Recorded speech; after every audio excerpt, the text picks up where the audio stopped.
খুবই ইম্পর্টেন্ট একটি ক্লাস আমি শেয়ার করব। আজকে আমরা গাণিতিকভাবে ইংলিশটা শিখব।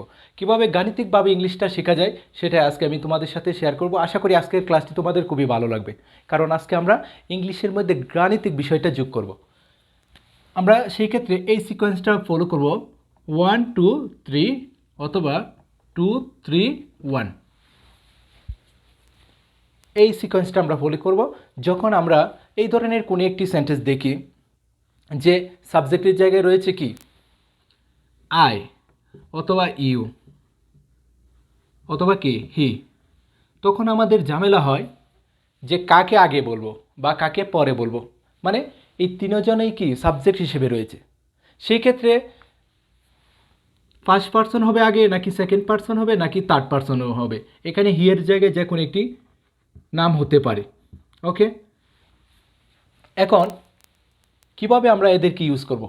ইউকে আগে বলবো নাকি হিকে আগে বলবো নাকি আইকে আগে বলবো?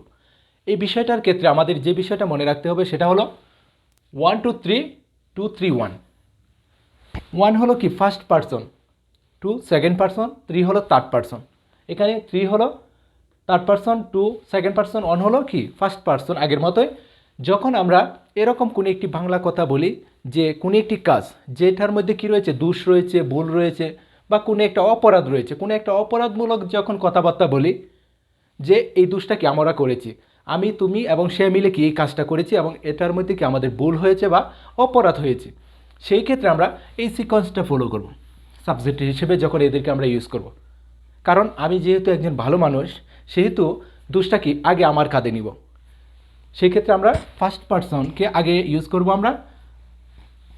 এখন যদি বলি যে আমি তুমি এবং সে কি দোষী, সেই ক্ষেত্রে আমরা যখন ইংলিশটা লিখব সেই ক্ষেত্রে প্রথমে আসবে কি আই ফার্স্ট পারসন, তারপরে আসবে কি সেকেন্ড পারসন ইউ, অ্যান্ড তারপরে দিব কি থার্ড পারসন হি। এখানে আই হতে পারে, উই হতে পারে, এখানে ইউ হবে কারণ সেকেন্ড পারসন শুধু ইউ, আর থার্ড পারসনের বেলায় যে কোনো একটি নাম হতে পারে, সি হতে পারে, এরকম যে কোনো একটি নাম হতে পারে। ওকে, এগুলি হলো কি থার্ড পারসন। সেই ক্ষেত্রে আমরা যখন কোনো একটা অপরাধমূলক কথা বলবো তখন ফার্স্ট পারসন কি আগে আসবে, তারপর আসবে সেকেন্ড পারসন, আর থার্ড পারসনটাকে আমরা কি পরে দিব। I U and he R guilty.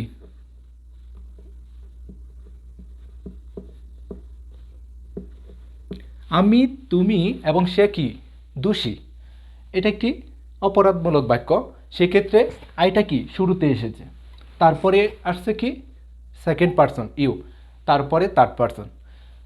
এই সিকোয়েন্সটা ফলো করব যখন আমরা কোনো একটি অপরাধমূলক কথা বলবো দোষের, আর যখন আমরা কোনো একটি ভালো কাজের কথা বলবো, কোনো একটি ভালো কাজ, সেই ক্ষেত্রে আমরা এই সিকোয়েন্সটা ফলো করব যখন আমরা কোনো একটি ভালো কাজের কৃতিত্ব দিব। সেহেতু আমি যেহেতু ভালো মানুষ, প্রথমে দিব তোমাকে সেকেন্ড পারসনকে, তারপর দিব তাকে থার্ড পারসনকে, তারপরে নিব কি আমি ফার্স্ট পারসন। মানে প্রথমেই আসবে সেকেন্ড পারসন, তারপর আসবে থার্ড পারসন, তারপরে আসবে কি ফার্স্ট পারসন। এখন যদি বলি যে আমি তুমি এবং সে কি গরিবদের সাহায্য করি, সেক্ষেত্রে বলবো প্রথমেই আসবে কি ইউ ইউ, তারপরে আসবে কি third person he and I, শেষে আসবে কি আই। কারণ আমি যেহেতু ভালো মানুষ, আমি কৃতিত্বটা কি সবার পরে নিব, আর দোষের বেলায় যেহেতু আমি ভালো মানুষ সেহেতু দোষটাকে আগে আমার কাঁধে নিয়েছি। তারপরে বাকি অংশটুকু লিখব হেল্প দ্য পোর,